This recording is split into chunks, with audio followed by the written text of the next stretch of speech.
Good afternoon, soccer fans. Welcome to T South Dakota and the T Area Athletic Complex, the high school version at least, directly west of the high school. And you'll see in some of the shots the large expansion going on at T Area High School and the Performing Arts Center. And there it is, almost doubling the size of this high school it will when completed. Also a second gym being added on to the gymnasium. And then a wrestling room, too. Big things here, T Area High School. Just trying to keep up with those Tigers from Harrisburg, 11 miles to the east. We welcome you to T Area boys soccer versus the Harrisburg Tigers. Harrisburg comes into this one 1-2-1. The Titans come in 2-2 following a Tuesday night 3-1 win over the Yankton Bucks here at home. The short-handed Titans are going to battle this one out. We just watched the game, the short-handed Harrisburg Tiger girls soccer team, and it worked out just fine for them as they leave here with a 4-0 win. The hat trick, 3 goals from Auburn Barrett, junior, for the Tigers. So the Titans will come into this one most notably with their third string, you could say, goalkeeper, who was thrust into action last game. Allowed just 1 goal, and it was kind of a fluke goal. It wasn't his fault. And so that young man is Kaysen Groneveld, a junior, and he will put on the jersey. We'll tell you a little something interesting that happened with that goalkeeper mid-game. For now, we're going to turn it over to the voice of the Titans soccer team, Tomahawk Tosh. He's going to introduce to you the starters for the T Area Titans and the starters for the Harrisburg Tigers. We've already done our national anthem in the girls game, so we won't have to do that. And then we will join you back here for 80 minutes of boys soccer, T Area versus the Harrisburg Tigers. We will be right back.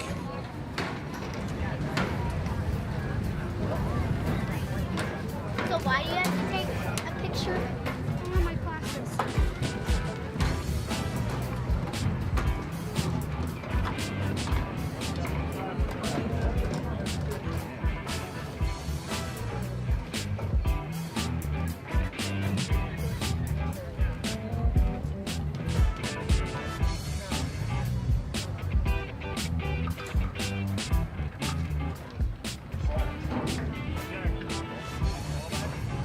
Ladies and gentlemen, we welcome you to T Area High School. In today's contest, we welcome our visitors, the Tigers of Harrisburg High School. As they take on your T Area Titans. Schools participating in this event are members of the South Dakota High School Activities Association. They have adopted the rules under which this game is conducted. A strong commitment to excellence, fair play, and sportsmanship are all vital to this event's success. Remember to cheer in a positive manner and to be respectful of the officials' decisions. The noticed officials today are Joe Macy, Kyle Norberg, and Parker Helwig. They are registered by the State of South Dakota High School Activities Association, and they have worked hard to learn the rules and administer them at this event. Again, we request that you respect their honest efforts in officiating this contest.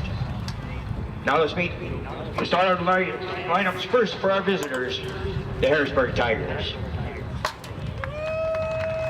Number 0, junior goalkeeper, William Shields. Number 1, senior midfielder, Ivan Johnson. Number 2, sophomore midfielder, Miles Wright. Number 3, junior midfielder, Stephen Lamont. Number 5, senior forward, Ahmed Kamara. Number 8, senior defender, Blair Aoun. Number 9, junior midfielder, Cooper Keaton. Number 15, senior forward, Marcus Schofield. Number 21, junior defender, Eli Hutton. And number 22, junior defender, Ryland Inns. And number 37, junior defender, Caden Ling. Assistant coach for the Tigers is Danielle DeMint, Head coach is Ryan Byer. Now let's meet storylines for your T Area Titans. Junior goalkeeper number 1, Kason Corvell. Junior defender, midfielder number 4, Ethan East. Number 6, sophomore midfielder, Hudson Hedrick. Number 7, midfielder forward, and a junior, Drew Banza. Number 8, sophomore midfielder, Darren McNally. Number 12, midfielder and a forward, and a freshman, Nathan Hall. Number 13, senior defender, Carson Hall. Number 14, defender, midfielder, and a sophomore, Connor Case. A junior forward, number 17, Holden Delmonico. A junior defender, midfielder, number 20, Relly Powell. And a junior midfielder, defender, number 21, Kevin Ryder. Assistant coaches are Sergio Banuelos and Ryan Gallagher. And your head coach is Zach Jurgens. It's time for high school soccer. There are your starters, both for the Tigers and for the Titans. Carson Hall, when introduced, blew a double kiss up. I think it was to us. I think it might have been to Rick Williamson. I felt it. I think it was to Rick, but thanks, Carson. So like we said, Titans are down a few. They've got Braxton Johnson. Well, first off, the first goalie that should have happened this year was senior Jonathan Howe. He's been hurt a couple times. This last one is going to take him out for the season and maybe the baseball season, he told me. And then backup goalie had a collision was few that nights ago. Is that Yep, Brax? Brax Johnson, sophomore, so he's out. Was that up in Watertown? I believe so, yep. Yeah, it sounded like he was in the hospital till the wee hours of the morning dealing with that. That's unreal. So then enter in junior defender midfielder Kason Gronevolt. He's going to take off his blue Titan jersey and put on a bright yellow goalkeeper jersey, change his number from 2 to 1, and here he is. And he did a good job the other night.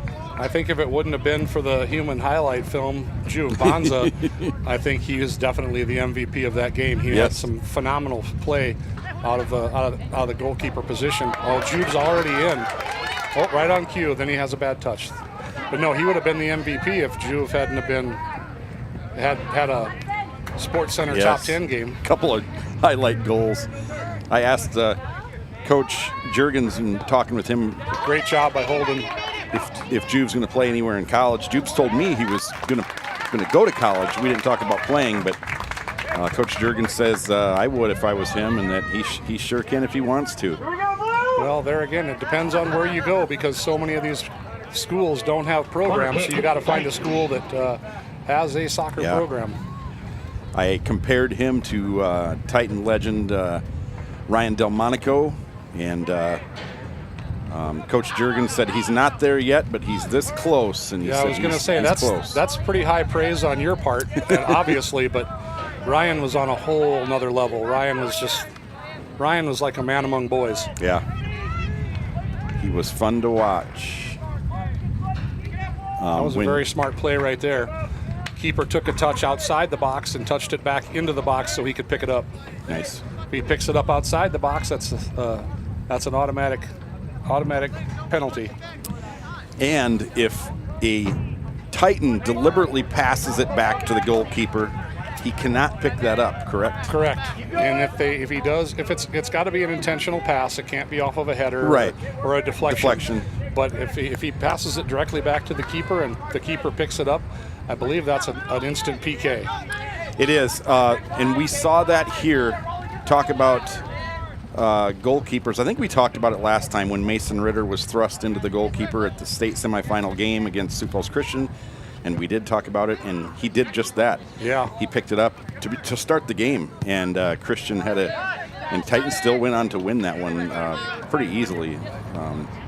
But yeah, Principal Colin Knutson when I was walking up here, jokingly, Defense by HUD. jokingly told me if we can address what offsides is.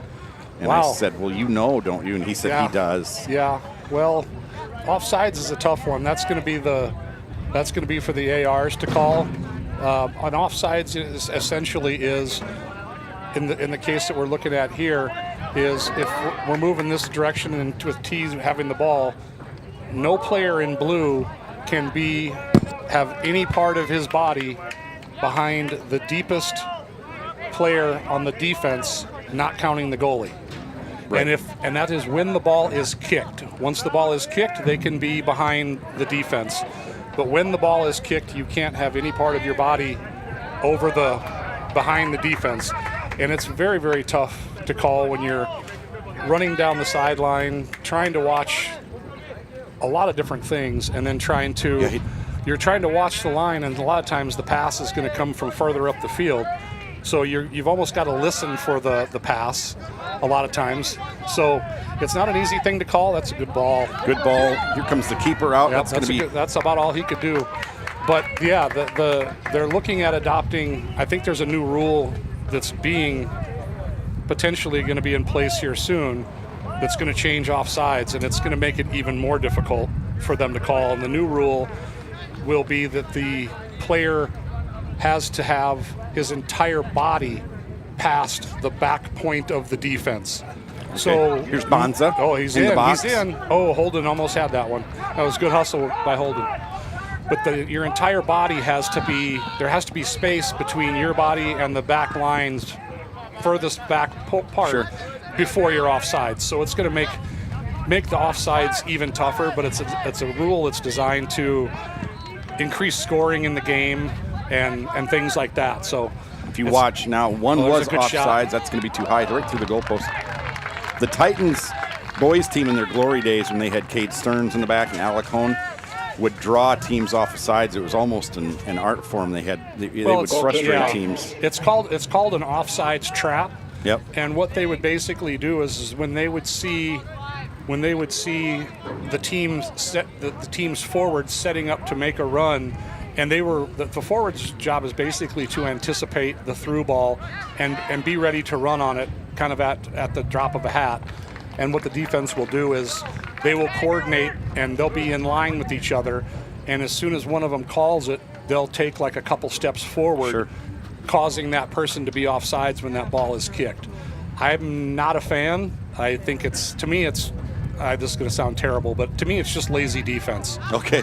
Play defense. It's kind of like for me when you're a basketball coach and you're coaching little kids, it's like playing zone defense. That's just absolutely lazy in my opinion and doesn't teach them the game. Look at Delmonico go. That was some serious footwork. That was cleaned up here for the Titans. Here's Hall. He's calling it. So Bonds is going to have a free kick. They're going to let it go. Goal! That's great.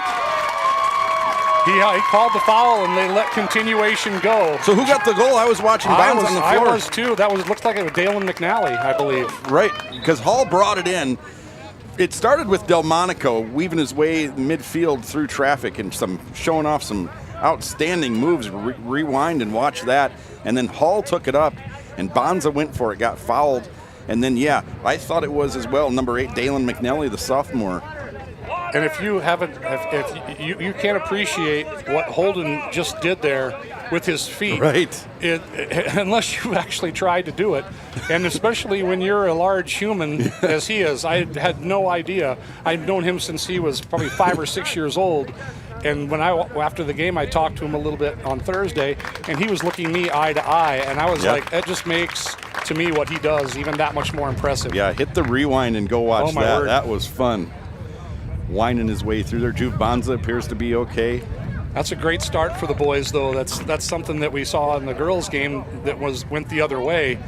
We'll see how this impacts both teams, and hopefully the boys in blue can keep their foot on the gas. And so the referees, when there is a foul, they called it, but the Titans kind of had an advantage, had something going there. Correct. It wasn't like the ball was being moved side to side at midfield. They're going to let that play through until the Titans are no longer a threat, correct? Yeah, it's called playing the advantage, and what it basically means is that the referees, it's at his discretion to call it.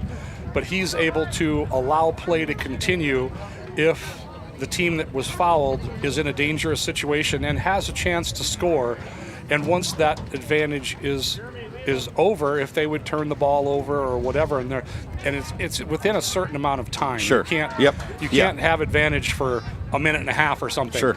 But if the play becomes no longer a threat, that's when you'll see the referee blow the whistle and people get confused. Ooh, that's dangerous too. Great play. Groneveld. Great play by Groneveld. He's got to be calling that too. He might be hurt. They cannot afford to have another keeper go down. And so with that advantage down here, that was a A+ job by that referee 100%. to hold his whistle. And Yep, 100%. Knowing what happened and letting the play develop, and it wound up being a Titan goal, which that's textbook right there.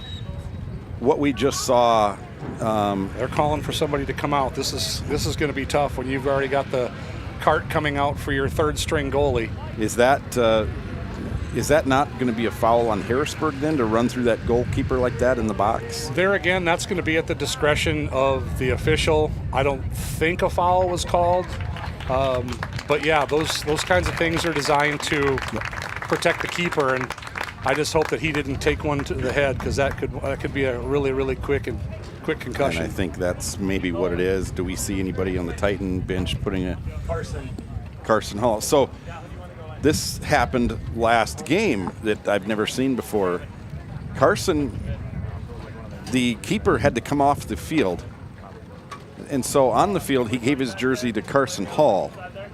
Carson Hall put the jersey on, actually made two quick saves in a row, two outstanding saves. Yeah, in about 5 seconds. About 5 seconds. Yeah, you just slip the jersey on, save the game. That's why I call him Superman. He doesn't have a cape, but that's okay. And Groneveld came to the bench. Carson made the two saves. Groneveld came back onto the field, put the jersey back, exchanged jerseys once again, and gloves. And I'm thinking, Groneveld, this looks like a concussion or a concussion scare. He's looking like he's a little woozy. He's not moving so great. Yeah, and you've already got Bonza on the trainer's table. And now Groneveld is going to sit next to him. Carson Hall getting help from his brother Nathan, putting on the gloves. You got to love the brotherly love. And so fourth string goalkeeper, I would say, Carson Hall. Carson's just an absolute stud no matter what. I don't care where you put him on the field. He's just going to give you everything he has, and he's just a heck of a player all around. Yeah, those saves the other day were outstanding. Yeah, that was fantastic. It looks like they did call the foul, because he's taken the free kick from the point of the contact. So they did determine that was a foul. I just hope he's okay, because Carson's definitely going to be missed in the midfield. Yes. Yes. I talked to Carson's dad before the game, and they're looking forward to having Dalen back, considering Caleb's red card on Thursday is keeping him out of the game. Getting another player back is really kind of what they needed. Yeah. So what happened on Tuesday was Caleb Boos picks up a yellow card. I believe it was for kicking the ball away. Yeah, that was after on Thursday. Dead ball. Yep, on Thursday. Kicked the ball away on Thursday. Yep. And then about a minute to go in the game, it really not a lot happened. I don't know. Yeah, in a game that was out of reach. Yeah, 3-1. Yeah, he had. From what I'm told, he had some choice words, and Okay. I think that there must have been a warning at some point throughout the game, because normally that's not an immediate yellow unless you drop one of the big words. But normally just saying something derogatory or whatever is usually not a yellow card. But if you use the really fully adult and colorful language, that can be about an instant yellow for sure. And that's what he got. And he got that, but I don't know what he said. On Thursday, that was our first broadcast we've ever done, and we just went through this in the girls' game. And so if you're watching both games, well, first of all, thank you, but don't get bored if we explain this again. But we did have some people reach out and say, could you explain some of the rules? And so we're going to do that today as that goes on, and we'll explain the yellow card situation. And Caleb got 2 yellows. That equals a red. And so, Chris, if you want to explain that. Well, the red just basically means, and it's different in high school. In high school, if you get a yellow, you have to come off the field. In others, club or college or professional, if you get a yellow card, you don't have to come off the field, but at least the coaches are able to substitute someone in for you. Bill Kirkland into the game for the Titans. Yeah, and if you get that second yellow, that like Shad said, that equates to a red, and that's really kind of the biggest no-no in a game is probably to get a red card. But that's because that's immediate disqualification from that contest, and also keeps you out of the next contest. And in this case, that game yesterday, that caused the Titans to have to finish the game with only 10 players, because that player that gets a red, the coaches are not allowed to have a player come in their place. And then there was another yellow card at the end of that game. And I'm not sure I've ever seen a 3-1 win where the winning team finished with 9 players on the field. We saw some weird things that night. Yeah, it was crazy. It was very eventful. And you don't have to get 2 yellows. You can do something so severe that you can pick up a red card. Absolutely. Without that first yellow. Yep, absolutely. And if you get those 2 yellows, or if you get that red card 1 minute into the game, your team is playing shorthanded the entire rest of the game, no matter how long it goes. Yep, 100%. I believe it was last year at USYS Regionals. Afton's Dakota Lions team was playing in regionals down in St. Louis in one of the hottest, most miserable games we've ever seen. And they were playing in a game, and one of our players exited the game, and we wound up actually scoring shorthanded. Oh. With only 10 to win the game, so that was pretty crazy. Similar to like a power play in hockey. Yeah, when you score shorthanded on a power, when you're the one that's shorthanded and you wind up scoring, that's probably more luck than anything, but that's just sticking with it. Number 12, Liam Whitey, a sophomore into the game now for the Tigers. If that's who I think it is, that's probably the brother of Ella Whitey, who was another girl that I forgot about from that Harrisburg girls team that's playing college at Augustana. She's a midfielder that also played on Afton's team this year that were semifinalists at Nationals. Nice. I believe number 9, Cooper Teachin, I believe his mom used to teach in T. Now she teaches in Harrisburg, so that would make a lot of sense. They have a number 22, Rylan Inns, and I said, we had some Inns here, and they were football players, so we could say they got into the Inns zone. Oh, boy. And she said, I wish we could use that with Rylan. 1-0 Titans. That might only be second to your, the mustard is on the lettuce. The mustard is on the lettuce. Was that you that used to say that? That we will be saying that next Friday, and that was to be clear, Tigers trying to score. Nathan Hall kicks it out of bounds. I think he was called for a penalty before that, so you're going to get a free kick for the Tigers maybe. No, I think he was basically saying that he got fouled from behind. Okay. And that's one of the reasons why he was not able to clear that ball the way he had intended. Okay. This is going to be interesting, though. I think that with Kaysen potentially having a concussion here, it looks like they're asking him some questions, and he's got a very comfortable ringside seat for the game. But the bright lights out here and stuff like that, if he's got a concussion, are going to be tough for him too. Right. We'll get Rick to show you Kaysen here when action dies down. Nice catch by Hall. See Kaysen down there at the trainer's table talking to the trainer, sitting in a lawn chair. And so thankful for our Orthopedic Institute trainers that are at every practice and every game. And happy for those guys. I'm also happy and appreciate nice step. Ball shake. Here goes El Monaco again. He's just going to send it up. Stopped there by number 22, Rylan Inns. These ball shaggers have been running all over the place. And well, like I said, I know they get paid the big bucks, but I definitely, that's a great ball. I would not want to try to be keeping up with these boys. These boys are unbelievably fast. There may have been a day in my life that I could have kept up with them, but that is not today. Oh, I think you're selling yourself short. Rick Williamson here, our producer, running the camera and all the sound equipment. I recently got to watch him compete in a home run derby, and he socked a few out of the ballpark. Yeah, not many people know that he's really a big thing. Yeah, He's kind of a big deal around Former here. Jackrabbit baseball Whoa. player. That one might stay in bounds with the wind. I was going to say, that one might be coming back with frost on it. That was Kirkala. Goal kick, Tigers. Thank you, Tommy. Tommy Tosh, voice of Titans Soccer. The Denny Hocking of T area.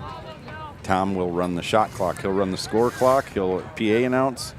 Does all the soccer games. He's just there to. He'll even take the referee in basketball. He'll take the referee's jackets, fold them all up, and then when it's halftime for those refs to go back, Tommy will pick them up, hand them to the referees. Takes them home and washes them and presses them. And then he's got the ball cart that he gets out and helps with the halftime shot. And number 24, Kate Eimers, just a freshman into the game. Tom came with me to SDSU football stadium. Look at this ball. Here is Hall. Oh, that's a rocket. Wow, that had to have been in. Header. There he was. Delmonico with the follow. That's phenomenal. The height that you just talked about. Look at Carson Hall running down the field to congratulate his players from the goalie position. That's amazing. That's great hustle by the big man. Carson Hall all the way down the field. He's given Jeremy Weens the business. Oh, that's great to see Carson Hall happy for his fellas. That's what it's all about right there. all of them working hard together and trying to come together with all the injuries they have and all the adversity they faced. Tiger substitutions. Fourth goalie, now they're up Daniel 2-0. Yeah. That's Gay. pretty 13, impressive. Andre. That's Number great 4, hustle. Daniel Gay. Number 13, Andre Singos into the game.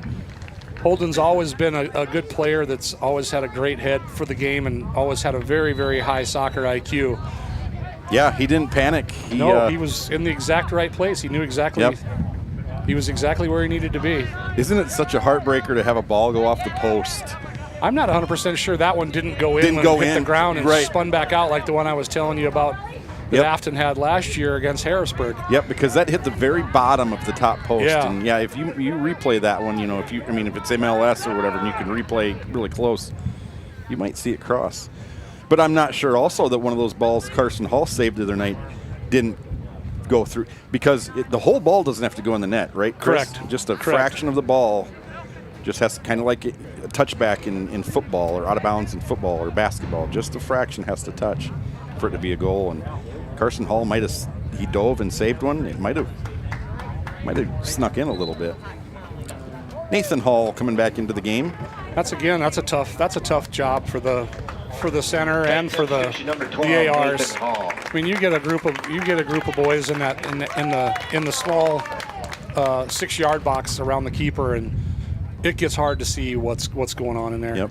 So Kason Groneveld wearing Carson Hall's jersey now. They swapped jerseys. He looks like he's okay. He went running back to the bench, he's smiling a little bit. Well, so hopefully he's okay. Maybe he's just happy that they're up 2-0, and that means he might not have to go back in there. Well, he wants to go back in. Oh, with that I lead. know, but it's like I'd be just happy that if I'm not playing, I'd be happy that we're winning. Yep. Even if I'm not in the game. That's a pretty good ball, but it's a little too strong. But if you remember when we did the game Thursday night, the boys started off really slow, and I talked to a couple of the dads, and these guys just haven't played together, and it's very, very tough in soccer when you haven't played together and you don't really know exactly where your teammates are going to be, because everyone plays the game just a little bit differently and at a different level in terms of skill.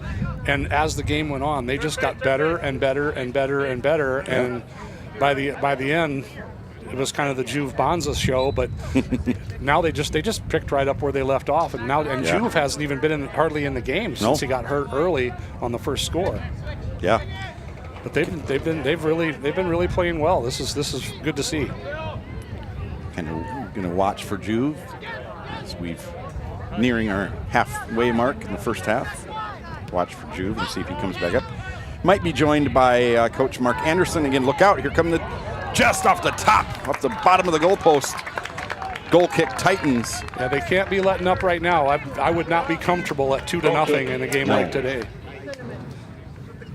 Coach Mark Anderson might join us at halftime. Maybe he'll bring a player. Last week he sent Chloe Wilson and he came up. He wasn't sure if he was going to stay, so if not, we've got some knock jokes. Well, I think we could just spend halftime talking about assistant coach Ryan Gallagher's beard. I've been admiring that from afar. It looks like he wants to be like an extra on Duck Dynasty or something. ZZ Top. Really sure. That's impressive. Coach Zach Juergens, he's kind of related to you a little bit. Head coach. He's actually married to my niece, and they have an adorable little baby boy, Colston, and they just moved to T. They just bought a house in T over up by the daycare up off of the highway up north part of T. So that's great to welcome them to town, and it's nice that you starting a family. Give his location for any upset parents. Yeah, that's right. I don't have the address, but if I had it, I would give it. I would give it. I would give it out in a heartbeat. He asked me pregame if he said he listened to the whole broadcast after Thursday, and oh boy, had some. That's probably why he didn't talk to me today. No, he had nice things to say. Yeah, he's a great guy, and like I said, he was a hell of a player in both soccer and hockey, and he demands a lot of these boys, and I think it's easy at this age to let the inmates run the asylum, but he does not let the inmates run the asylum. From what I was told, they have a standing rule that if you get a red card, you get a pretty significant punishment. So it sounds like that punishment was doled out this morning and probably not overly enjoyed this morning. Daniel Gay did some work there before it gets knocked out of bounds. But I love that he holds his boys to a standard and holds them accountable. That's why he's had the success that he's had and won so many games. Yeah, and I don't think, like I said, if he would wind up winning one in AA, I think it would be an absolute no-brainer. Obviously, he's already a Hall of Famer for T. That's not even a question. He's got more championships than any coach in any sport. But I think that you're looking at a state Hall of Famer, and all he's really missing at this point is some really significant longevity, because he's just gotten it done year after year after year. And he's taken basketball players, he's taken football players, he's had a kicker, he's had all state basketball players and turned them into soccer players. It's just like I said, 3 in a row at one point, and then the first one that he won was the second overall state title. That was up in Aberdeen on a extremely windy day. One of the color guards' helmets blew off. The lady that sang the national anthem had to be shielded from the wind. I mean, that color guard's helmet blew off, and it was gone. It's still probably floating somewhere. It's probably in Canada. The Titans in that championship game, they went into the wind, and so you knew if it was 0-0 at halftime, which it was, they were going to have a great chance. They ended up winning it 2-1.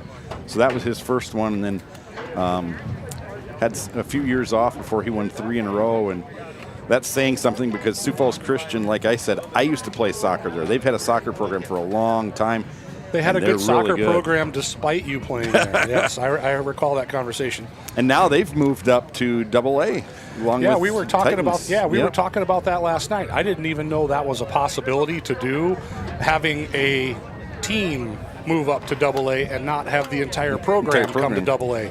And I think that from what I've been told from their parents and things like that, they've always felt that, and T is no different, that they've always felt that they could compete at AA and compete for a state championship in AA. They just didn't have the opportunity because they were in A, and now they have that opportunity. And the game the other night with Sioux Falls Christian and Lincoln was, I guess, just a knockdown, drag-out war. And so, what happened there? Two of the top teams. Yeah, I want to say it was a 2-1 win for Lincoln, but I think that Sioux Falls Christian was obviously in the game the entire time and had opportunities, and I think that they would probably like to see a rematch. I think we will see a rematch, whether it's in the semifinals or the finals. Yeah, agreed. It's going to be one of those deals where it's a game where it's not going to be decided by a tie. Lincoln's really good. Yeah, Lincoln's really solid. Water break. We didn't take one of those, but it is going to get hotter today as the day goes on. So Well, you know, I just really appreciate Rick buying me lunch today. It was delicious, a little Pizza Ranch pizza. Pizza Ranch pizza. You know, he just, you know, you talk about getting it done. He's just always getting it done. The go-to. Always thinking about other people over himself. Well, he's had some peanut butter M&Ms, some popcorn, a Diet Dr. Pepper. I like this guy. Yeah, he knows. Like I said, he's a consummate professional. Another call that is handball. Yeah. That might need explaining. Well, the handball is going to be, again, another subjective thing that's really, they're going to call a foul on that. That's kind of a surprise. On T. Yeah, that was kind of a little bit of, they might have sandwiched him a little bit, but the handball is another one of them that's a little bit subjective. If it's incidental contact now, if your hand is kind of at your side and it just kind of hits your arm, it may or may not be called, but a handball is kind of designed to be more of a intentional thing. That's going to be a tough one. Nice job by Hall. And he intentionally, almost like a touch in volleyball, he intentionally just kind of killed that ball with the intention of picking it up right away instead of trying to catch it and maybe have it ricochet. Exactly. You just get your hands closer together and just kind of knock it down. He did that perfectly. He looks like a goalie back there. Yeah, I don't think that Harrisburg player is going to want to go in a head-to-head collision with Carson because you're not going to win that one either. Look at this ball. No one home. That's a great ball into the wind. Yeah. Wow. Well, yeah, so the handball is more of a thing where you almost have to do it intentionally, but again, it's subjective and under the referee's discretion. And if it's a handball in the box, then it's an automatic PK. Yep. Yeah. So that's another big one that we've seen play out here before. Handballs in the box, and I think they've happened in really close games, and it's... Well, we've even seen it, handballs on the offensive teams trying to control the ball in the box. That's not a PK, so it's kind of one of those deals I don't want to say you may as well try it and see if you get away with it, but sometimes in that mass of humanity that's inside the box, it's hard to see, and you might get away with it, and it might help you control the ball, it might help you to score. This could be dangerous. That was a nice ball. That was a good ball and a good shield by 22. Jeremy Weens trying to get at that one. Let me ask you about this. It's a good strategy. Flipping the field, sending it from one side to the other. Yep, changing the field. Changing the field. What does that do? Why is that a good thing? Well, you see how everybody's rotating over, and you have number 8 on this side over here and number 4 that aren't really covered. If you can change the field, it makes the defense move and makes the defense have to react quickly. And most of the time, the people that are on the other side, when you do change the field, are fairly stationary or moving and are also fairly alone. So changing the field can offset the formation and help you to have a numerical advantage. Because in soccer, the general premise of it is you're trying to create a numerical advantage. Race here. Yeah, this is a good race too. That's a good shield. Now it's getting physical. De Geest with the... I'm not sure if they're going to... they're going to... That was a great job. Great job by De Geest just to win the foot race, and then the shield. Really nice job, well done. Titans are going to enjoy the wind at their back in the second half. Yeah, I think that's going to be a big thing for them, and that'll be very helpful. It'll help them to kind of maybe get a couple more on the board. Because as a coach, I'm not comfortable at 2-0. No. And that's kind of a bad touch there by Dalen, but he tried to get it back. Wow. Weaving his way through traffic, now getting the ball back and then just kind of maybe wasting it. He's not happy he did that. That was number 23, William Schlatter Jr. Yeah, I think he wants that one back for sure. Goal kick. And so by changing the field, we're talking a lateral move, like going from that 40-yard line marker over to this 40-yard line marker. Really sideline to sideline. And then when you get it on this side, you should be able to have a pretty good run out because there's not going to be anybody ahead of you. Agreed. You should be able to attack pretty quickly from there because the defense is all shifting and moving to react to that change of field. Here's Nathan Hall. Blair Aun for Harrisburg. Gavin Reiners, I'm sorry. Titans seem like, for now, they're content getting it to midfield and then just kind of booting it up the field. Is that a good observation or no? Now they're kind of, you've got Kirkula kind of bringing it up the field. Well, I think that the challenge is we haven't seen Juve for a while. Yep.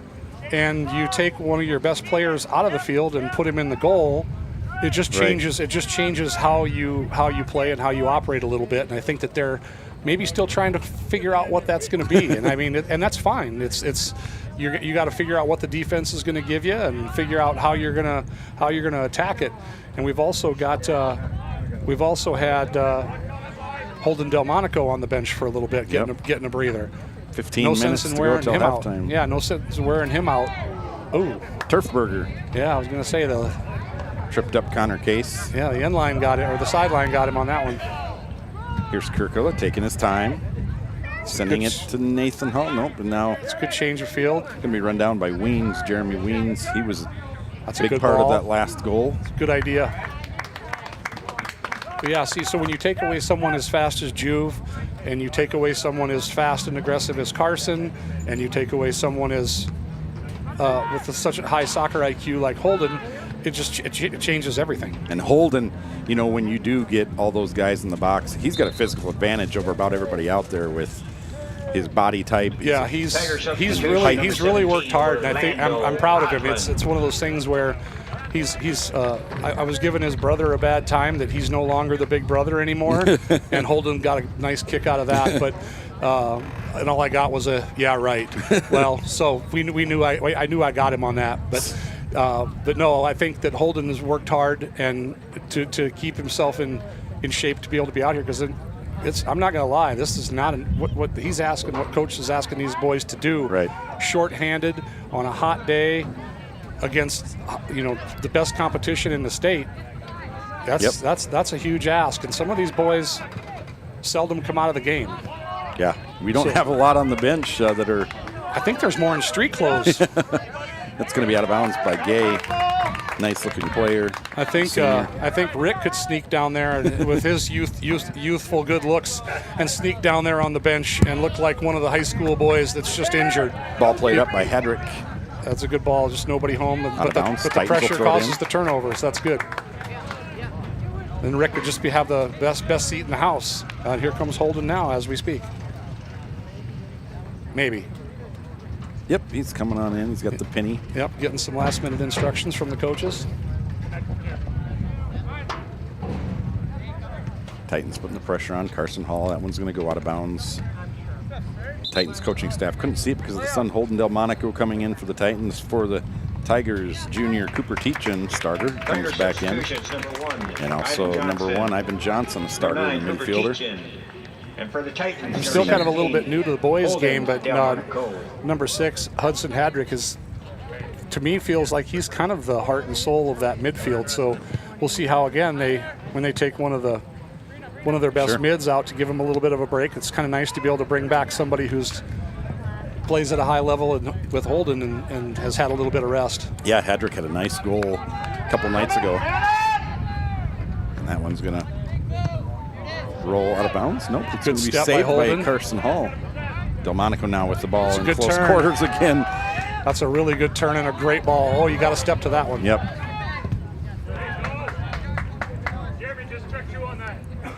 You could hear Coach yelling check 2 on that. What's that? What is check 2? Yeah, you could hear Coach Ryan Gallagher yelling check 2. That check 2 means that's check to the ball. That means when the pass comes to you, you step to the ball, because if you stand and wait for it, generally speaking, the players that are around you that you can't see that are behind you are going to basically run right past you and step in front of you. That's what we saw there. Yep, that's exactly right. And that's why he mentioned for him to check to that ball so they could maintain possession. Just over 11 minutes to go until halftime. Another chance for Rick to frequent the snack shack. 2-0 Titans. Hey, you might as well take advantage of the benefits that you are given. That's for sure. And same thing again. Here's number 4 for the Titans. Because we know he gets paid unimaginable wealth for doing what he does here. Ethan DeGeest did it again. Won the foot race, shielded off the defender. Very impressed with that. Yeah, and this crowd knows their soccer pretty well. They don't just clap for the goals. They were cheering that on, knowing that was a big play. I'm still very disappointed that the Harrisburg folks are sitting on the other side of the field. I love to hear the crowds and what some of the parents yell, and maybe at each other even too. It's pretty entertaining. It's happened here when the other team has sat over here. we've got plenty of room. Yeah, the new additions to the bleachers are incredible. Yeah. I don't think the girls or the boys probably really like them when they have to run bleachers because they used to have to not run as many. I remember Coach Mark telling the girls that they run super bleachers where you run, what did they do? They ran the bleachers, ran a mile, and then do that a couple times. Yeah. That's wow. And they ran both sides of bleachers. I know some of my referee friends for basketball have told me how much they run in one game. Have you ever heard that? How much I have, but I don't recall the statistic, and it could have changed over the years and stuff too. That's a really nice good ball. To number 1, Ivan Johnson, way off to the left. Ethan DeGeest over there to help out his team and take the ball away, and up to Reiners now. Reiners dribbling it around. Reiners is only a junior, but it seems like he's been here forever too. He's been a fixture on that back line forever. Super, super tough kid. Miles Wright, Amid Kamara, Marcus Schofield, all back into the game. All starters for the Tigers. Singles. And so the rest of your Saturday will be spent doing what, Chris Murray? I would say probably in the air conditioning. As much as I love soccer and being out, I haven't even looked to see if there's any other games to go to today. I don't believe there's any other games for me to attend, but usually I spend multiple nights a week and multiple games a weekend. I think this is probably my 14th game that I've been to in the early season. Nice. That probably counts some college games. I've already been to 4 or 5 college games as well. Do you have a favorite other than Minnesota State Mavericks, other than the T-Area Titans? You know, for me, it's very, very simple. Reiners kick. That's a good ball. That might have been a handball. I'm not really sure. Yeah, you can hear the coach chiming in on that. But no, for me, it's very, very simple. I love to go watch the players play that I've coached. Sure. And I've had just a ton of fun and thoroughly blessed to be able to have coached and been a part of these girls' lives. That's a good fight. It's starting to maybe get a little physical. That one's going to be tough. But I just love going and watching them play, even though they play for teams like West Central and Harrisburg. Ooh, that's a tough one. How was that? And he's still down. He's a tough kid, though. He'll get up. But so I like to go watch the players play that Afton's played with in the past, that I've coached in the past. Pressure by Raleigh Powell there. Got girls that used to play for Aberdeen, that still do play for Pierre. But I like to watch. Now I like to watch them go on and play in college. So yes. I'm kind of running out of the high school girls, but I've kind of adopted. I've adopted some of the T girls to watch play, and I've got my niece Allegra to watch and things like that. But I just love watching the game. Nice header by DeGeest, and then ball kicked out of bounds, and they're saying corner. They're saying that's off deflection. The Titans. Huh. And we're getting a little bit of a warning. It's getting a little chippy. And so with that handball that Minnie thought was a handball, that went off of Nathan Hall's elbow. So it doesn't have to be literally the hand. It's any part of the arm. Right, but his hands were straight down at his sides. Mm-hmm. So if you're in a natural soccer position and you're not like using your arm right and openly and intentionally to control the ball, again, it's at the discretion of the official. That's a good job getting that out, and another good job getting that out. Yeah, that was Hudson Hadrick. Good job by him. I'm sorry, Dalen McNally, that was. Those sixes and eights are almost identical. Now this will be a throw-in. So explain when you get a corner as opposed to a throw-in. So that's pretty simple as well. You see the flags in the corner of the field. Yes. Any ball that exits the field on the sideline is a throw-in at the location of where the ball went out. Any ball that exits the field on an end line becomes a corner kick. And if it's on the right side of the goal, you go to the right corner. If it's on the left side of the goal, you go to the left corner.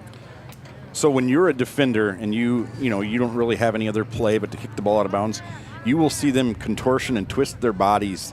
When it's super easy just to kick it out of the back of the end zone, you'll see them contortion and twist their bodies to try to get it anywhere out so it's a throw-in.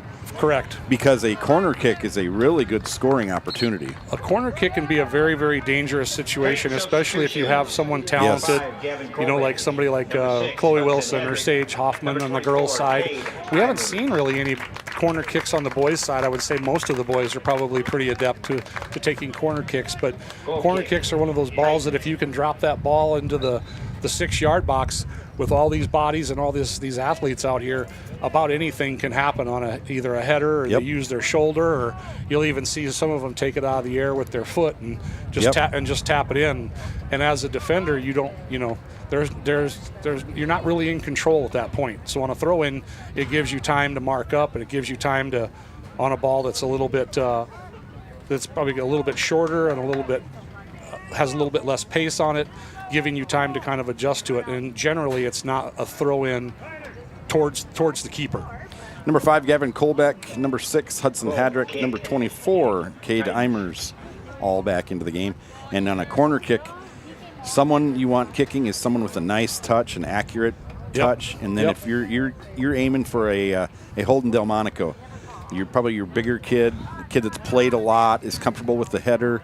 Holden Delmonico, would you agree, would be just a perfect kid to seek out on a corner kick? Absolutely, but I don't think that they're necessarily playing it to a person. Right. They're playing it to a space, and it's kind of the offense's job to get to the space where they kind of know where that player is going to play it or judge the ball. And if you've played, and I know Rick's played baseball in the past, and was probably a very, very good baseball player back in his day, but judging an outfield ball or a fly ball is something that not everybody can do. And I don't want to say it's a gift, but it's kind of an art form where you've got to really work at it. And that's the same thing with aerial balls or corner kicks. You'll see a lot of times girls jump at a ball that's 6 feet over their head, and they just don't judge it and realize that it's not going to get to their head. And so misplaying those is very easy to do. And playing a ball on a corner kick, like Sage Hoffman did in Watertown on Tuesday, is something that's just very, very cool. She almost had a goal too on the other night against Yankton on a corner using her head. Yeah. So it's tough, but it's something that does make you very, very dangerous when you have the size and soccer IQ that like Holden Delmonico has. Yeah, we've seen over the years kids that Carson Hall got a header earlier in the season. He might have got 2. Got one earlier in the year, but years past, you think of kids, super athletic kids like a Noah Friedel that would get headers just because he could jump so well and he's so coordinated. And it's, like you said, it's kind of kids that kind of have a knack for it. Yeah. Well, I think that it's also, it takes a lot of guts and it takes a lot of heart. To throw your body into harm's way, basically, and you've got a ball coming at you very, very hard, and to stick your head in there to try to, to take one for the team, so to speak.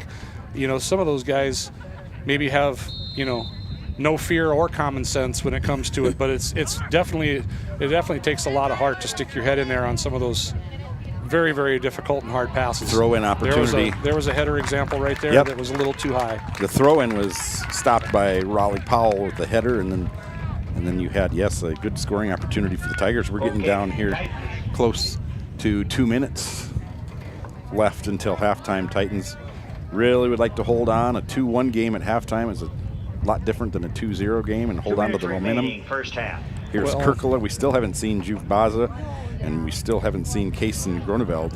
Well, luckily for Coach Zach Jurgens, he doesn't really necessarily need them right now. They're not. Wow, that one's going into Mrs. Olson's. I was just going to say that lab. One's heading to the library at this moment.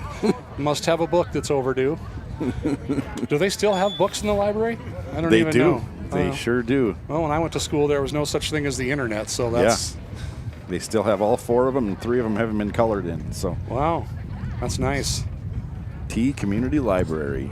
Miss Kimberly Gass is the head librarian up there. That's a great woman right there. Yeah, betcha. Fantastic. We are down close to a minute to go. And halftime, we're not sure if Mark Anderson will send up a player or send up himself. Or I see a few of the girls sitting in the stands supporting the boys, so that's pretty cool. But, yeah, I think that, like I said, Coach Zach has the ability to not necessarily need those players right now. Oh, now we Gonna got have a another corner. And that was all made possible by a mid-Kamara doing Yeah. some work down there, Yeah. and fighting for that ball, keeping it in bounds, and the Titans were forced to kick it out of bounds with under a minute to go, 45 seconds and ticking. They need to get this one out. It Yep. would be a shame to have them give up one this late after they've played so well. Big opportunity. The wind blowing towards the goal, that also helps on a goal kick. That's This one's not going to That make one's it. not going to, yeah. That was an interesting. He's just kicking it out too, just trying to clear it and let the clock run out. And the clock, in high school soccer, it will only stop if there's a serious issue, an injury, or a goal. Yep. Or a goal. And you don't do extra time like you'll see in the what they're big doing leagues. now, what they're doing now though is toward the end of like the last 3 to 5 minutes. If one team is excessively subbing, the referee will stop the clock because he knows that the other team is just trying to run the clock out. Yes, new rule as a few years ago, right? Yep. In the final 2 minutes, just of the game itself, not of the first half, just of the game itself. I thought that it was longer than 2 minutes. It could be. I'm not really sure, but I just know that it's kind of at the referee's discretion now, as it is in club and things, to add extra time for excessive subbing. So yeah. So there is halftime. Titans 2-0. The first goal scored by Dalen McNelly, sophomore. And then the header, of course, by Holden Delmonico, the junior. We will step back, take a little bit of a break, talk to John Powell at the concession stand, and get some refreshment. We will be right back. Titans 2, Harrisburg 0, halftime, boys soccer.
Welcome back, Titan fans and Tigers fans alike.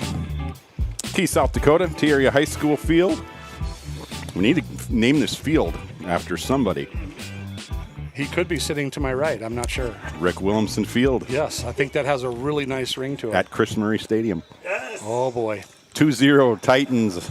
I have contributed a fraction of what Rick has contributed to this community and this school. You're getting there.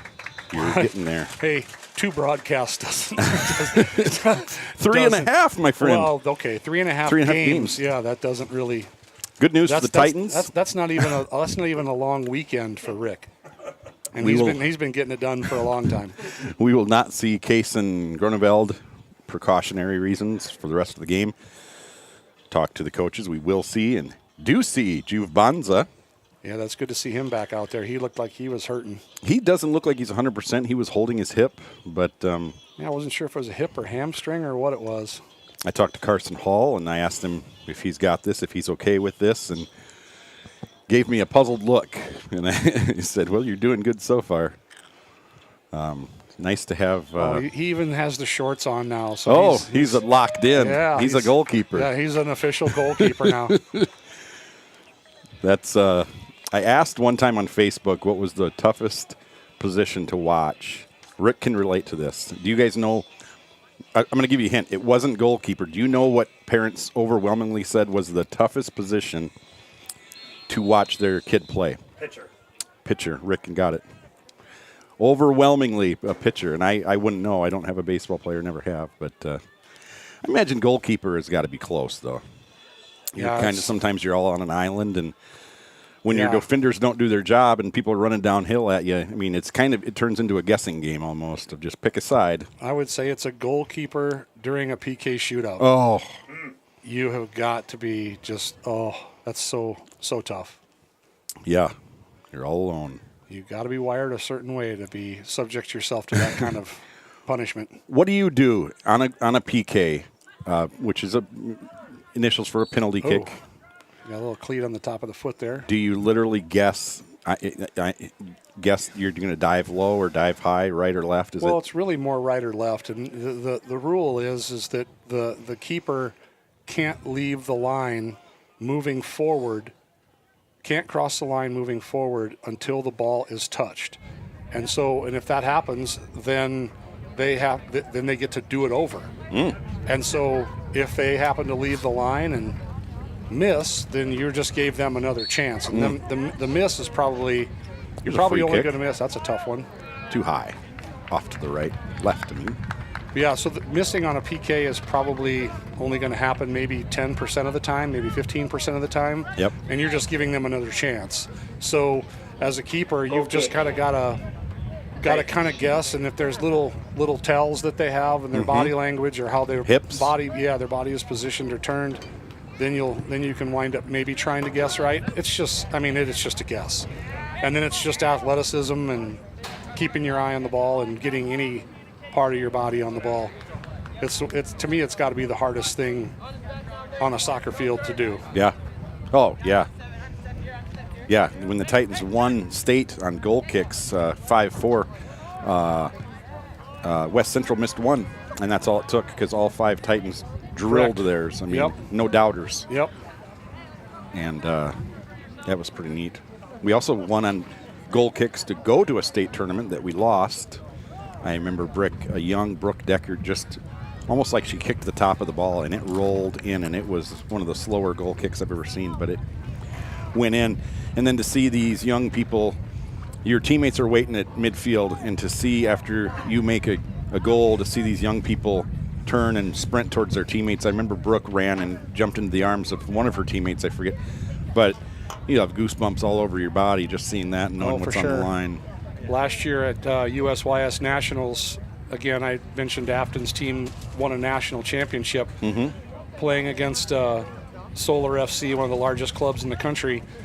Afton played all 90 minutes of regulation, played all 40 minutes, or no, I'm sorry, 30 minutes of overtime, and then buried her PK.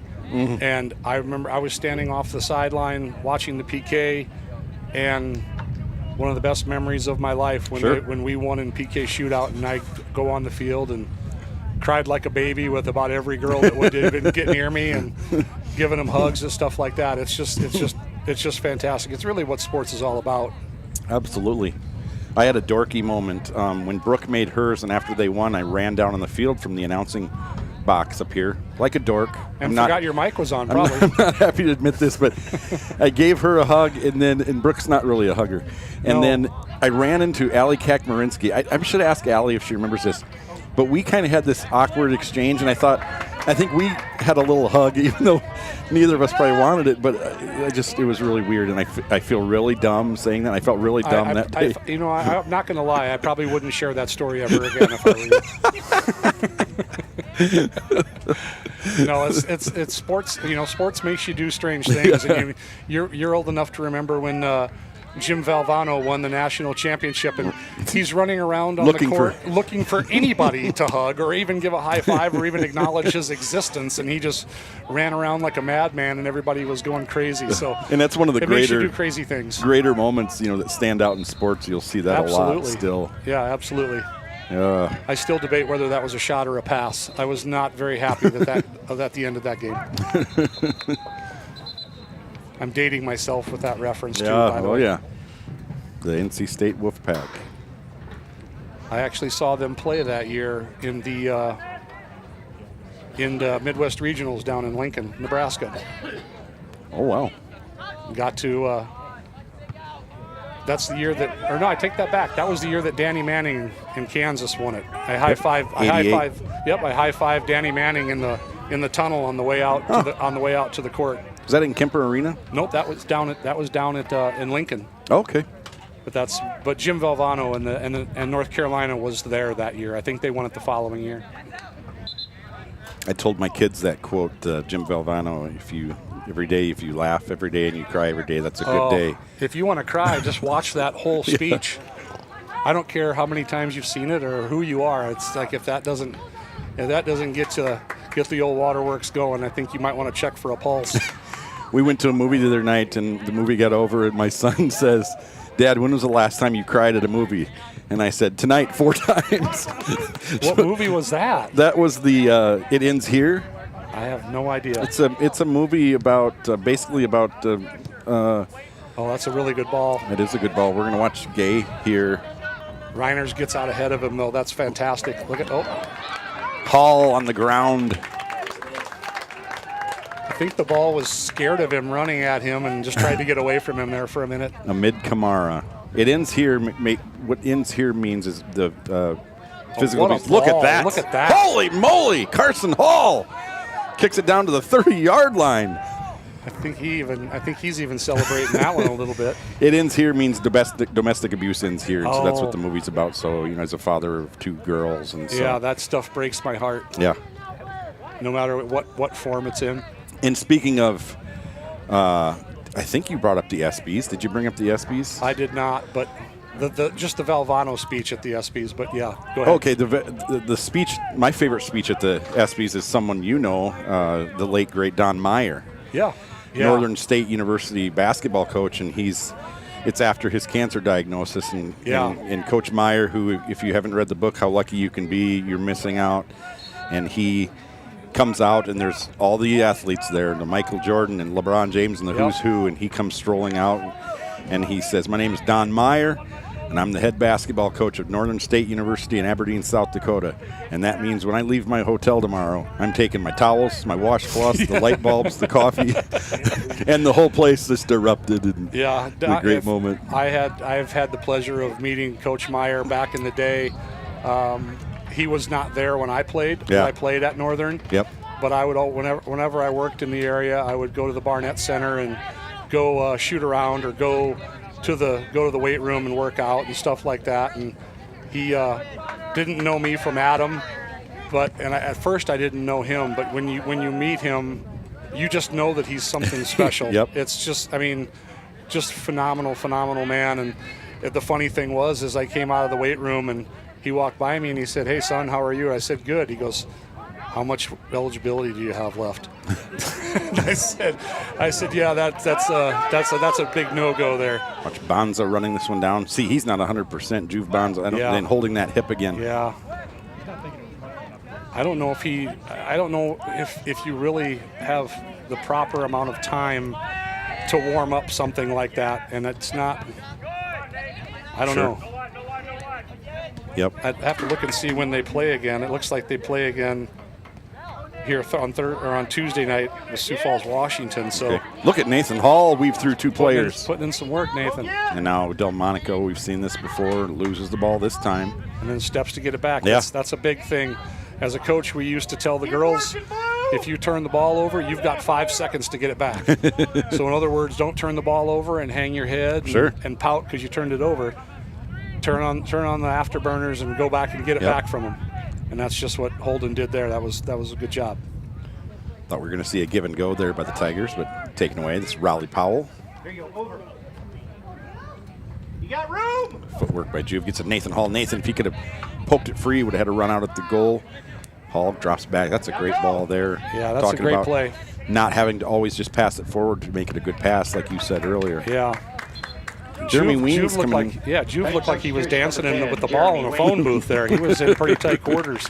I think he is probably hurting a little bit more than. Yep. When he couldn't make the run for that ball, I immediately looked to see if anybody was getting up to sub because I kind of had a feeling he might not go back. I'm guessing if this score stays at 2 or goes up to 3, then he's on the bench. Yeah, I think that the risk that you run is he sat a long time at the end of the first half, and I know I'm old and there's no such thing as stretching anymore because it's just not going anywhere, but just getting warmed up with an injury like that, I don't know if he had the time necessary after sitting so long to really get a chance to loosen it up, and now it looks like he's going to be heading to the trainer's table to maybe get a little more attention. Gavin Colbeck get set to check in, and I tell this story just for Rick, who wasn't here the other night, but when I talk, that's going to be a little bit of a penalty, nothing intentional. See the Harrisburg player, Eli Hutton, kind of asked if he was okay after he went down, but called Gavin, talked to him about the game last Thursday, and I haven't heard kids, this enthusiastic. And I said, "How are you doing today?" He said, "Awesome." And I said, "Awesome?" He said, "Yeah, today's game day." And he was just excited for game day and just to be out here. And he went out last year. That one gets all the way through. That was a great ball. Just excited to be out here, and doesn't play a ton, but excited just to be part of the team. And 2 years in a row, and he said it's been an absolute blast. So. Yeah, it looks like Juve's day is going to be done. If they're going to be wrapping ice around him, I would say he's probably done for the day. After you ice it on a day like today, it's going to be really, really difficult to get that stretch back out again. Yep. So you'll have Coach Gallagher. Yeah, I didn't know. Yeah, I was going to say I didn't know he was a certified trainer, but he's doing a heck of a job. He's probably done this a few times. And you like the Gallagher beard. I do. Okay. I am a fan. Okay. You're a big bearded man yourself. Well, I'm big and bearded, but I don't know. Yeah, but I'm kind of jealous of his. I think that it looks good on him. Well, I'll tell you something. I'm similar to B.J. Armstrong. If you know anything about him, I do. Neither of us can grow a beard. Yeah, I cannot grow one. Well, growing up, I didn't think I would ever even be able to grow facial hair, for crying out loud. But look at you now. You look like a logger now. Really? You're going to go with that? Yeah, or a rock star, maybe like a bass guitarist or something. So you go from logger to rock star. Any other part of the gambit you want to cover with that? Well, you guys covered the Duck Dynasty already. Well, no, that's it. But I mean, that's like a compliment in the beard world, man. Yeah. You can pull that look off. You're doing something. And people think that they're hot in the summertime. It's the exact opposite. It's the weirdest thing in the world. Yeah. 27-29 clock stoppage. It's kind of like running in the heat. If you run long enough and you get your entire shirt covered with sweat, it actually keeps you. It's a nice, cool feeling. And they're asking for the clock to stop again on this foul. And Yeah, we need some help from the fans. There must be a big game on that Tom's watching on his phone or something. Yeah, he's out there. He's watching the Jacks. He's watching Chase Van. 27-45. Thanks, Coach. Tom's watching. In his defense, he's watching Reese Kirschenman, Titan alum, and Chase Van Tol. Both we've seen on the field at Oklahoma State, and last I heard it was 10-3. Jacks are keeping close. Wow. 17-6 now. That would have been a good ball if he was on the line. He was passing that though, right? Yes. I thought it was a pass goal for shot. a header. Nope, that was a pass for a header. That was a good ball. That's a tough shot against the wind, but he struck it well. Mm-hmm. You talk about a man among boys. Geez, Reese Kirschenman, holy mackerel, when he was in school. Oh, he scared me, and I'm a grown man. Him and Augustana tight end. Good luck this year. Kellen Sattler. I put Clayton Sattler. Yeah. Sorry, Clayton and Kellen. Clayton Sattler. Ball goes back to the Harrisburg keeper. He's going to play it. Pass it off his foot. Well, you talk Anyways, about the Van giant Tol, hands. Those two have giant hands. Biggest hands I've seen. Well, I have big hands, but again, there's a Delmonico. If that's on line, it could be interesting. Delmonico's getting to be dangerous with those shots from distance. He's just off a frame. Yep.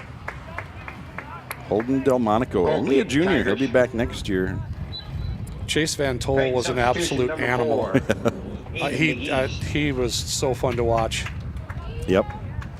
We, speaking of an animal, we have to be on our best behavior today, as you saw earlier. We have the mayor on hand today here watching. And let's see if the mayor's still here.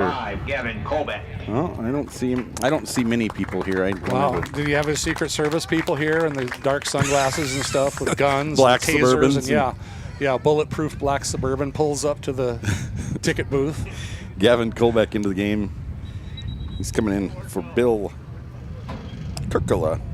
Just a sophomore. Colbeck is a senior. I think the longer this game is going, it's kind of taking the wind out of the sails of the Tigers. Right. I think they're in this game. They just have to. Yeah, one goal would really rejuvenate them and give them some energy. But yeah, right now it doesn't seem like they're using a whole lot of energy. 23 coming into the game. Trevor Schwartzel, freshman. This is the first time he'll come in. Gives Holden Delmonico a little bit of a break. His brother Ryan is here again today. And so we are down to 25-minute mark, close to that. Titans scored both goals in the first. One was a good defense. Nifty goal by Dalen McNally, and then the other one a header off of that came off the top pipe. Ethan DeGeest has really been doing some work on the back line. He's been everywhere. You know, I thought a little bit ago, if you got to have a player of the game, I think he would be my pick right now. Just he's been fantastic. And again, that's that unheralded part of it. Everybody wants to score, and everybody wants to praise the people that score. And, I mean, you almost got to look at Carson too. That looked kind of awkward. He went out and dove and bobbled it and then cleaned up by the defender. But I mean, you got to think about Carson too, with being the fourth keeper now, and Number 4, it's just crazy. 13, Daniel Gay, Andre Singos, and also number 29, Tegan Ryan. Thanks, Tom.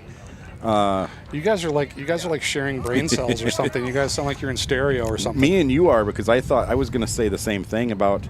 There's no statistical category for what Ethan DeGeest has done today. There's no stats that besides the 0 on the scoreboard. I was just going to say, besides the shutout, which is huge. Yeah. But and as you were talking about, that could have dangerous been ball and another dangerous ball. That's and just he lets it go. Let that roll through to Carson. I think Carson might have told them, "I got it, clear it out." Let's see if he puts it to the 30-yard line again. This one was higher. That's not bad, though. That's still pretty good. That thing was. And it was high, too. Yeah, I was going to say, that thing was in the air for a long time. Ball out of bounds. Harrisburg, throw it in. Well, I don't think Harrisburg's done here. I think they need to get something going. So T's not going to be able to just kind of keep kicking it out of bounds. And things like that. If they would just Right. get one more. The third goal, Yeah, is a third big goal would deal. just kind of take away their will to live. And that was knocked out of bounds by Raleigh Powell. Harrisburg's going to throw this into. I think that was Hudson Hedrick. Hudson? Yep. Hudson Hedrick. On the There's pressure. Reiners. On the pressure, I On the should say. pressure. He didn't. Sure. Look at Weens chasing down and boy, That's. Eli Hutton. I don't know if he knew, and Weens was bringing it too. Yeah, he's super fast. Caden Ling up the field. I like the patience. Yep, this is Connor Case, and this is the Titans can be patient here. And that one's out of bounds off of the side of Dalen McNelly. I haven't had a chance to talk to either of the coaches, and maybe you have, to kind of find out what the status of some of the injuries and some of the things that are going on. But these boys have really pulled it together in a short period of time and played pretty Yes. darn well, considering that they have so many injuries and so many. Just different Coach issues going Gallagher, on. I asked about about the two that were injured now, and he was gracious enough to update me. But my thing kind of on game, I treat game day a little differently with players and coaches. And I remember Coach Fry's first game. I'm usually on the field for football, gathering information and things like that. And I thought, Coach Fry, he's a very focused guy. He's not going to say a word to me, and that's fine. I don't need to. Right. You do your own thing, and Yep. and I'm out there, and it's about 15 minutes before the game, and he calls me over. And I go over, and he said, "What do they look? How are they looking? What do you think?" I'm like, "Really?"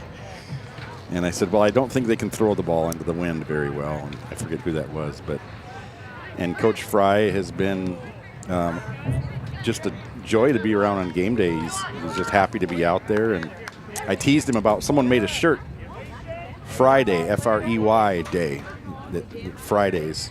Yeah, And like, he said- like Friday Night Lights. Yeah. That's kind of cool. And he said he didn't know who came up with it, but he'll take a cut of the That's right. profits. Yes, I would like just some of the royalties and the proceeds for sure. Yeah, he's one of those guys that I think with my kids being in school, I think he scares the pants off of them.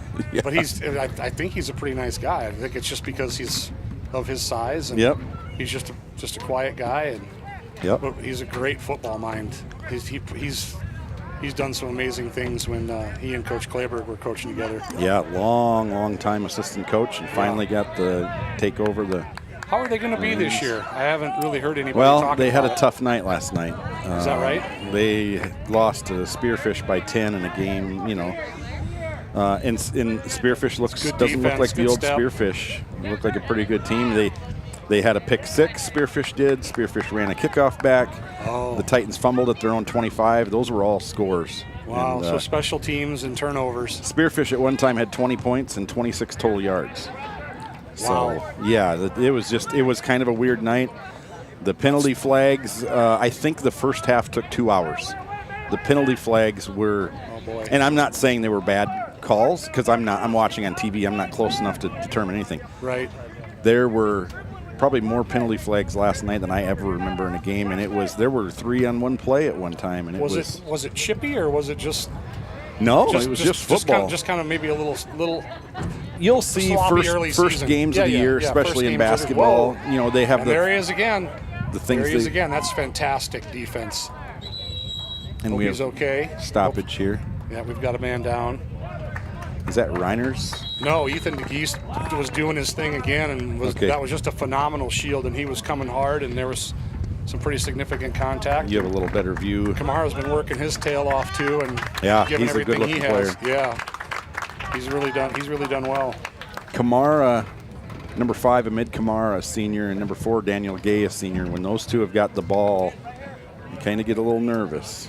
Oh yeah, well, like I said, Ethan DeGeest has just been an absolute brick wall back Yeah. there, and just taken everything they've thrown at him, and maybe even dished a little something out too on top of that. Just Exactly under what you're looking for just as a under coach. 20. So at Harrisburg, you're down 2-0. Haven't really generated a lot of offense. At what point do you change things up, or do you? Well, I think it just, I'm not really familiar with the Harrisburg coaching staff or their philosophies and things like that. But I think, at some point, you can try something different.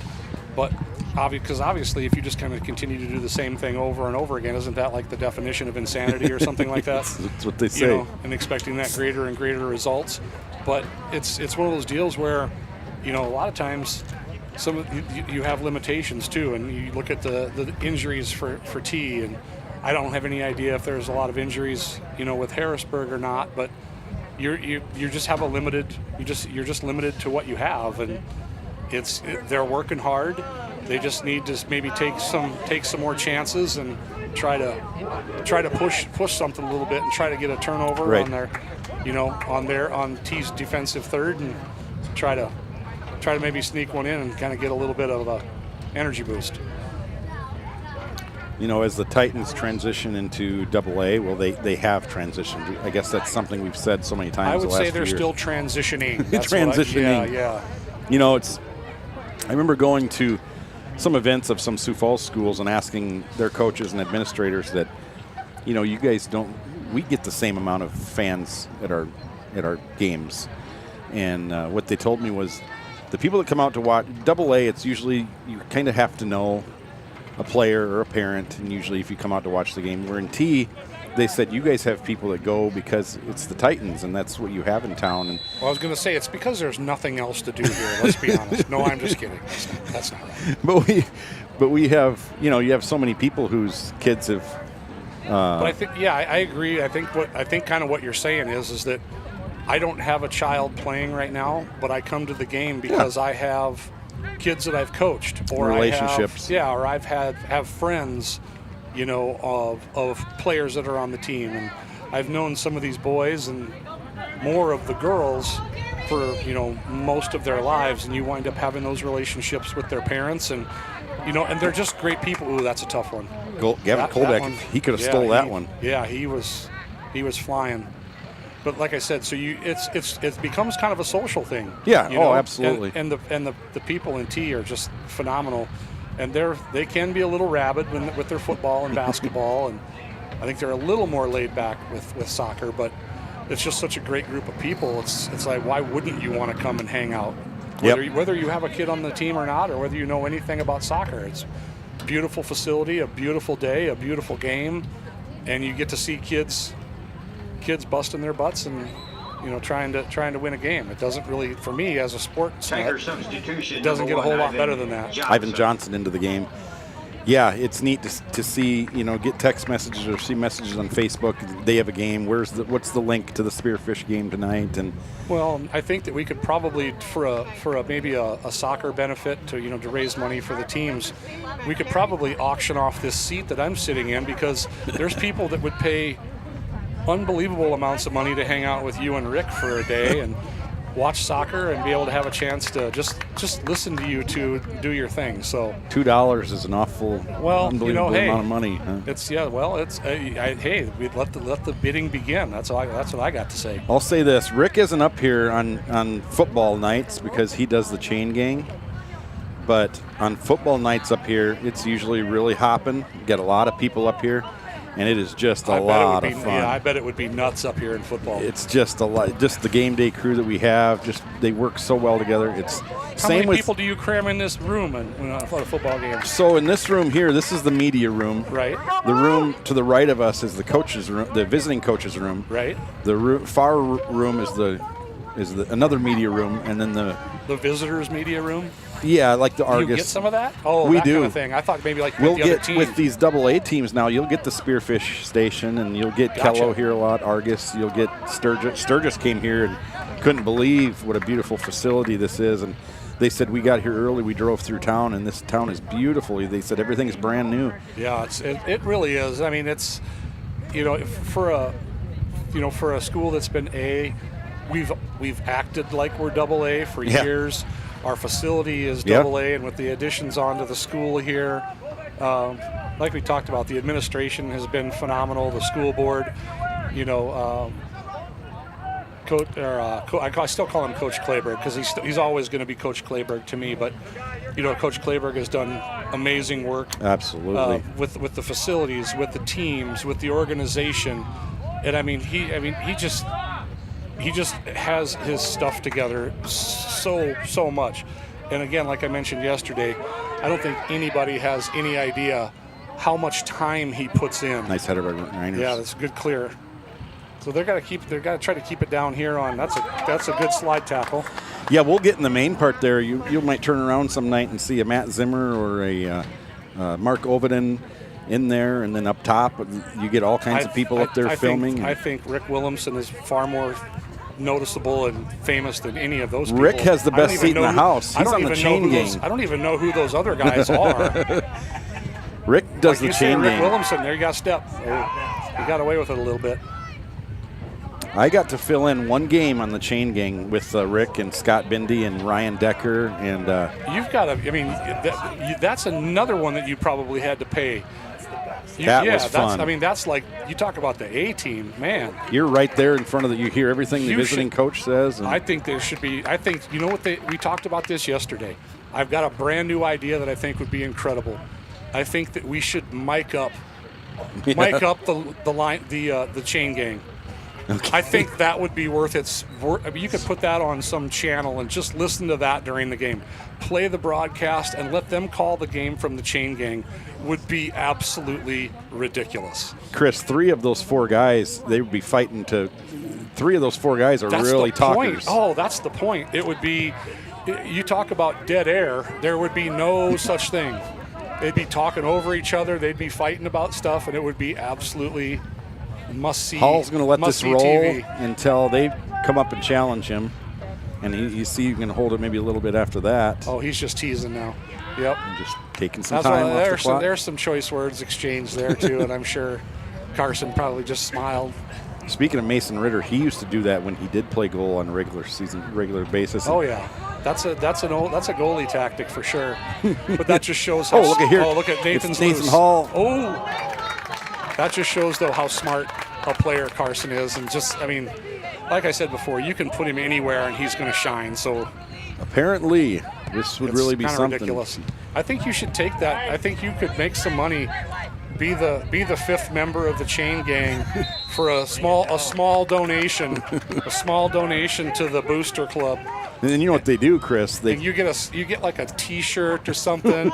I think they should have like chain gang T-shirts. I mean, I'm thinking like there's memorabilia opportunities. I mean, like this bobbleheads. Is like, I want a Rick Williamson bobblehead. Oh my word.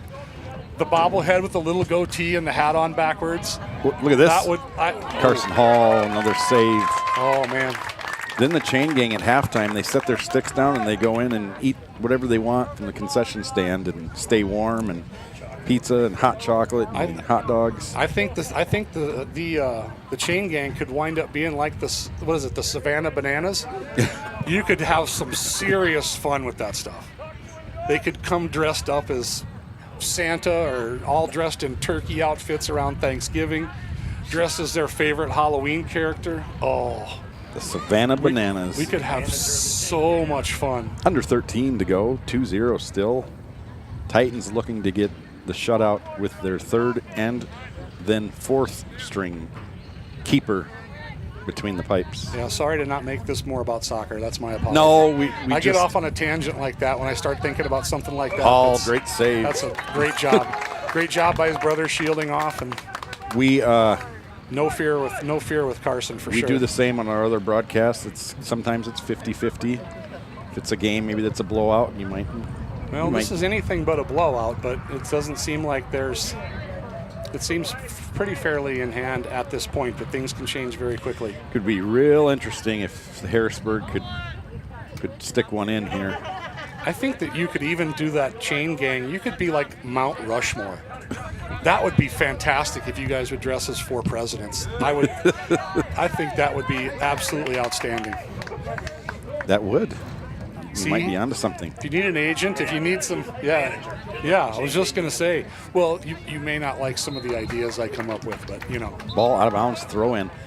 Here comes Bill Kirkela back into the game. But it would all be for the good of the game and the good of the team and the good of the players and the good of the community, which that's Rick Williamson right there all in of itself. Yeah. Do you know that for the greater good of football, the last home game of the regular season is Sioux Falls Washington Warriors? And that just blows my mind. And you probably know, Chris, they have won more state football championships than any high school in the United States of America. Are you serious? Yep. Washington Warriors have? Washington High School. Here's Wow. why. South Dakota didn't get a high school football playoff until the 80s. And so with Sioux Falls being the biggest school, they would reward mythical state championships. But they gotcha. count as a state championship, and almost every year they awarded it to the biggest school by far when there was one school in Sioux Falls. And it was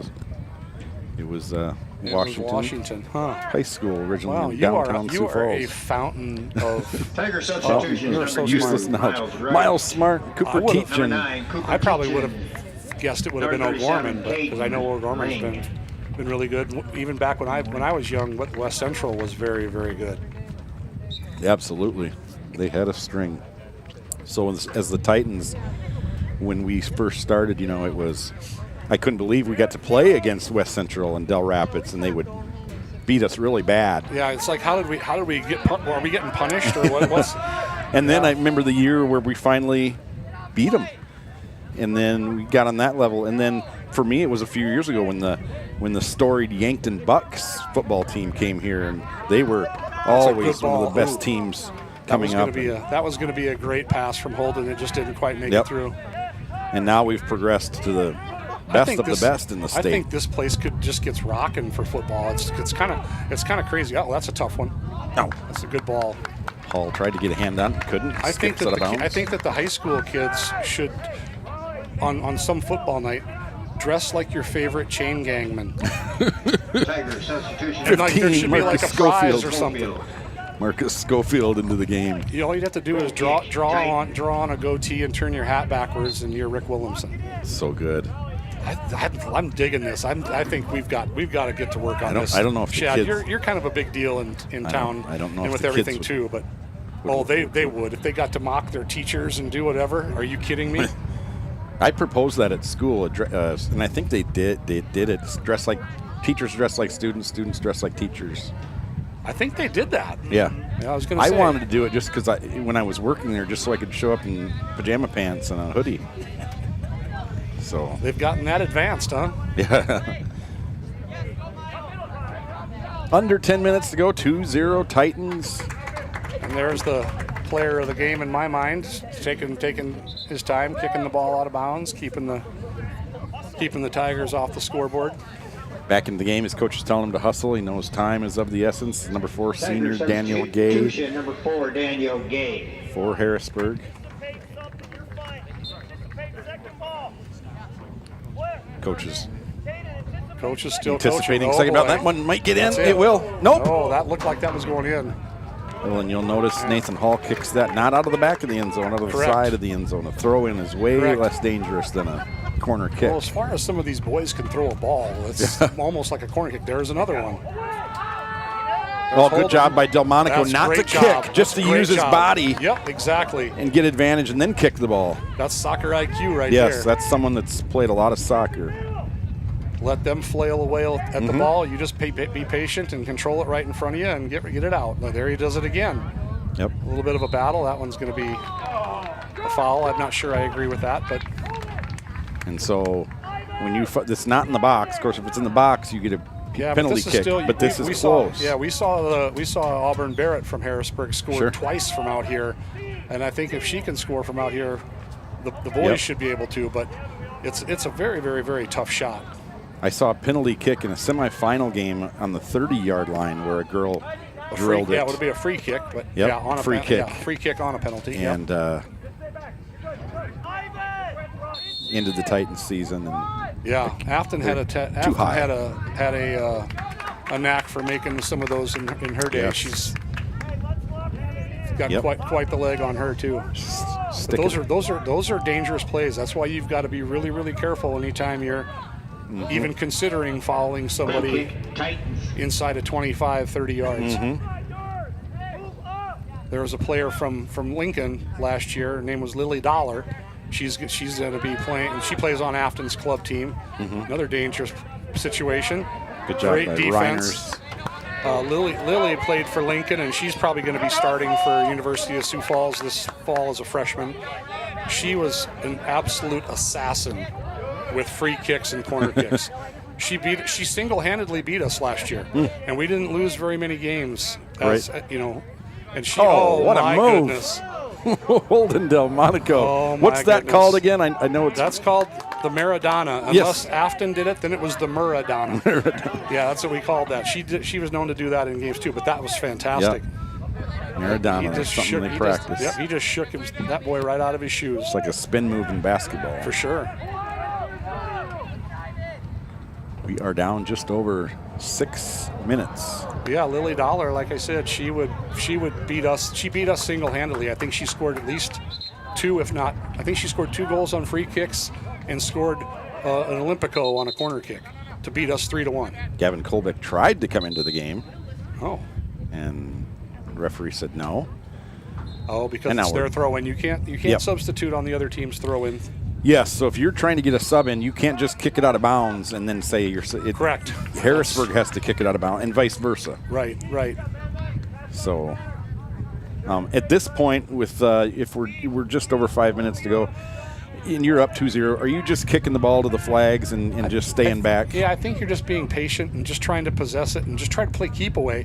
And if you look at the back line, you've got, 7, 8 kids, 8 boys lining the back line waiting for a ball to come in. And now they'll kind of come out. They're just kind of, that's trouble. That's a nice first touch by. Offsides. He's offsides. And the center finally sees it. Yep, they're helping him out. They're just helping him out. Like I said, those centers have a tough job when you're trying to watch these boys play at this speed and watching so many players flying around. It's hard to. It's almost amazing to me. 22 boys out there. Basketball has 3 guys running around on the court. Soccer on a 100-yard field, and 22 players has 1. And how many on a football field with the same number of players? 5. Yeah. So it's. Like I said, it's a thankless job, it's a difficult job, and it's not one that I would want anytime soon. No. I'd much rather be a chain gang member.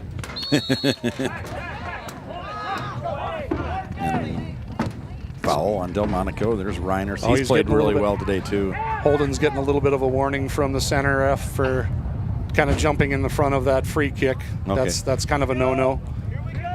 Smart play on Holden's part to try to slow them down, and they still took the free kick. You can ask the official, the center, for someone like that to back up. But obviously with time being of the essence, they're trying to go fast. And so Holden knows that, so he steps in front of them to slow down their attack. That's Ball just misses off to the left. Yeah, that's a dangerous play. That's a tough one. That's a tough decision. Premier League, they actually will take a can. I know it's not paint, but a marker out and spray, and you can't go above that. You've got to be, they'll back you up 10 yards. They'll back up 10 spaces. And if you run towards the kicker or move like Holden just did, that can be a yellow card. Okay. So. Gavin Kolbeck back into the game. Ahmed Kamara back in also as well for Harrisburg. Giving Holden a little bit of a rest since they wind up having to play Washington again on Tuesday. Is it Tuesday night? I think it's Tuesday night. I think so.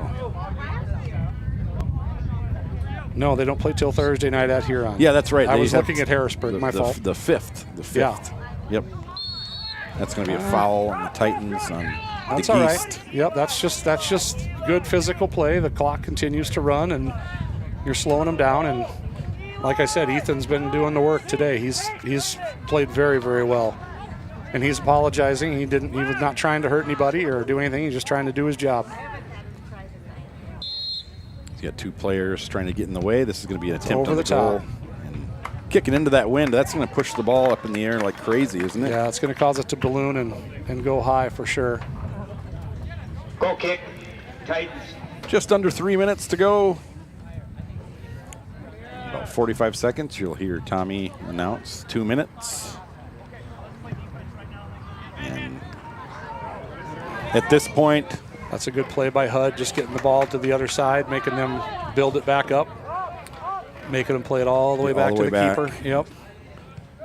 They just haven't been really able to get anything going. The Harrisburg boys have worked their tails off, but just haven't really been able to connect and get anything going. But our defense has been pretty stellar. Yeah, I think we agree. DeGeest and also Reiners has been really, really active today. A shot on goal by Bill Kirkala. Good stop. Yeah, that's a good stop. That's a good thing to see too, is that they're still continuing to look for that kind of stuff and not 2 minutes just remaining. 2 minutes. and not just trying to. Oh, there's a header. If it wouldn't have gone to the corner, it could have been business. Raleigh Powell really That's really tracking good it down defense. and That's knocking really it out of good bounds defense. by Powell. Almost 90 seconds to play. Coach Gallagher continues to coach late in the game, and Coach Zach, knowing that this is could be a good win and finish strong. Yeah. Up. 2 balls in the same spot. Throw in for the Tigers. They're obviously going to throw it towards the goal and just hope they can get something like that. A That's header to go in. Very dangerous. And just a good play by Nathan. Nathan Hall kicks it out of bounds.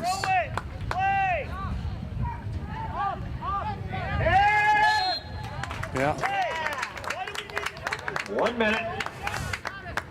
1 minute to go. Boy, I don't know what the center ref would do without all the assistants on the, on these calls. It's we're really helping them out. Harrisburg is going to fall to 1-3-1 on the year. Titans improved, second win in a row, 3-2. They beat Mitchell to start the year 5-0. Lost to Brookings 1-0, lost to Watertown 5-0. Beat Yankton 3-1, so this will be second shutout of the year for the Titans. When you hang a shutout on somebody with your 4th keeper and with half of your team in street clothes, they're getting it done. I don't care who you're playing. Last 3 years, either in the state championship or the state semifinals. 10, 9, all with losses. 8, 7, That's a good step. 6, 5. That's a good win for the boys. 3, Good win. Good short-handed win. And then again, just like we talked about with the Harrisburg girls, injuries develop your bench, and you're going to have some players that getting more time now that when they get in later in the year, it's going to serve them well. High School, we thank you. Well, that is your final tonight. T-Area Titans, Drive home safe. 2 Next first-half action, goals. Tigers. Hold on for a 2-0 Tuesday win night, they will over the host Harrisburg Washington. Tigers. And if you joined us, we thank you for joining That's us. right. And we will see you again in the future. For producer Rick Williamson and the great color man, Chris Murray, Thanks again for coming. I'm Shad Hockey. Thanks for tuning in. Titan Nation, goodbye for now.